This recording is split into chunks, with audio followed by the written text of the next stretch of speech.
Пензионерите засега ќе може да здивнат. Предлогот на уставната судијка Добрила Кацарска да се укине линеарното покачување кое го добија со одлука на влада, не го доби потребното мнозинство гласови кај уставните судии. Гласањето помина нерешено со 4 гласови за двете страни. Сепак уставен не се откажува, ќе чека комплетирање на составот, па повторно ќе одлучува. Таа одлука ќе чека доаѓањето на нови судии. Знаете дека уставниот суд работи со 1 судија помалку. Од 1. јануари ќе работиме и со 20 судии помалку.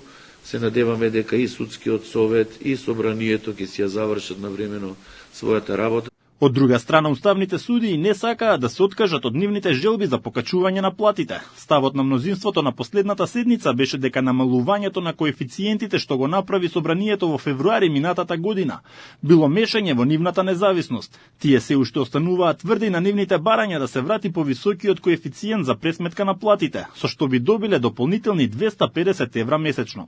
При една ваква состојба на работите дека законодавецот не се потпира на важни причини, на важни околности или, како што вели законот, на важни случаеви предвидени со закон, ние констатиравме дека ваквиот закон со овие одредби со кои се намалуваат коефициентите се врши директен упад во финансиската независност на јавното обвинителство. Инаку се уште се чувствуваат последиците во правниот систем од контроверзните измени на кривичниот законник, кои пред 2 години ги донесоа СДСМ и ДУИ. Намалувањето на казните за висока корупција, донесено без јавна и експертска расправа и под европско знаме, најде на сериозни критики и дома и во Европската унија.